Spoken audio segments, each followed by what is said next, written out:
The American Saga, Part 1, The Dawn and the Arrival. Chapter 1, The Ancient Land. Long before the name America was ever spoken, the continent was a vast, untamed wilderness. It was a land of silence and majesty, stretching from the frozen Arctic in the north to the tropical jungles in the south. Great civilizations rose and fell without the rest of the world knowing. In the southwest, the ancestral Puebloans built massive stone cities into the sides of cliffs. In the Mississippi River Valley, the mound builders constructed giant earthen pyramids that rivaled those in Egypt. On the Great Plains, millions of buffalo thundered across the grasslands, hunted by people who lived in harmony with the spirits of nature. To these indigenous people, the land was not something to own, it was a sacred mother. Chapter 2, The Collision of Worlds. 1492 marked the end of the Old World. Christopher Columbus, an Italian navigator sailing for Spain, landed in the Bahamas, believing he had found a shortcut to the spices of India.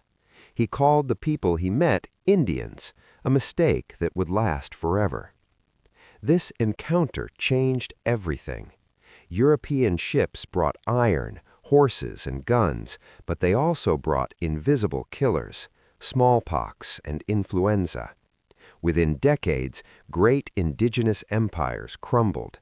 It was a clash of civilizations, one seeking gold and glory, the other fighting for survival. Chapter 3, Jamestown and the Edge of Death. In 1607, the English finally established a foothold. 3 small ships landed in a swampy area of Virginia and named it Jamestown. The settlers were gentlemen and adventurers looking for gold, not farmers. They were unprepared. The first years were a nightmare. Disease, mosquitoes, and starvation killed them by the dozens. The winter of 1609 became known as the starving time, where settlers were forced to eat rats, leather boots, and even the dead to survive. The colony was saved by 2 things: the leadership of Captain John Smith, who famously said, "He that will not work shall not eat," and the discovery of tobacco.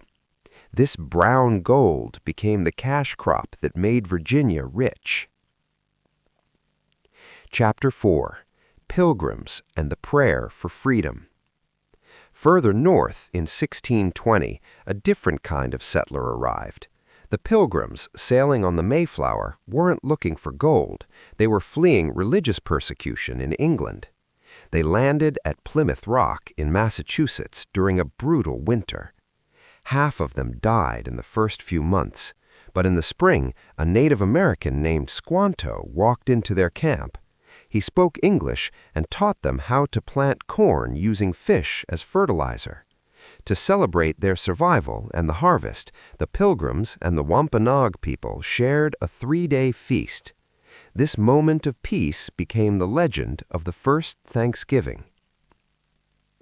Chapter 6, The 13 Colonies and the Shadow of Slavery.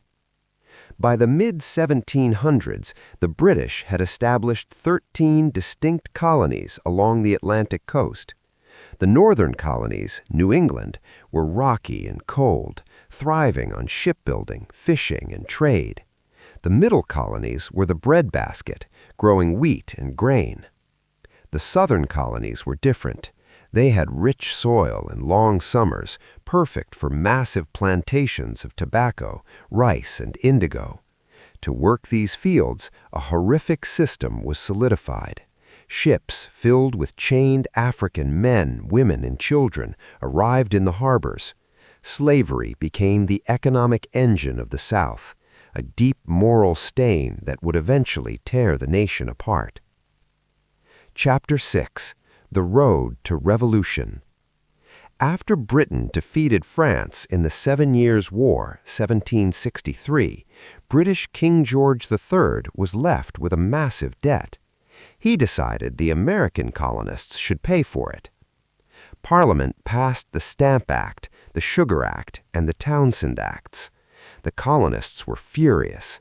They weren't angry about the money, they were angry about the principle.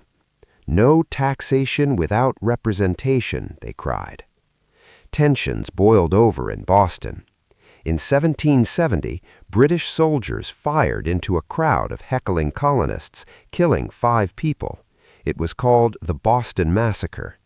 Then, in 1773, to protest a tax on tea, the Sons of Liberty, dressed as Mohawk Indians, boarded British ships and dumped 342 chests of tea into Boston Harbor. The king was not amused. He sent warships to close the port. Chapter 7. The Shot Heard Round the World. April 19, 1775. British troops marched out of Boston to seize gunpowder stored in the town of Concord. Riders like Paul Revere raced through the night to warn the countryside, "The British are coming!" At Lexington Green, a small group of American farmers, Minutemen, stood their ground against the British Army. Someone fired a shot, no one knows who, and the war began. It was the shot heard round the world. Chapter 8. The Declaration. The colonies were now at war, but they hadn't officially declared independence. In the summer of 1776, the Continental Congress met in Philadelphia. A young Thomas Jefferson was tasked with writing a document to explain why they were fighting. On July 4, 1776, the Congress adopted the Declaration of Independence. It contained the most famous words in American history. "We hold these truths to be self-evident, that all men are created equal." They were no longer British subjects. They were Americans, and they were about to face the wrath of the world's most powerful empire.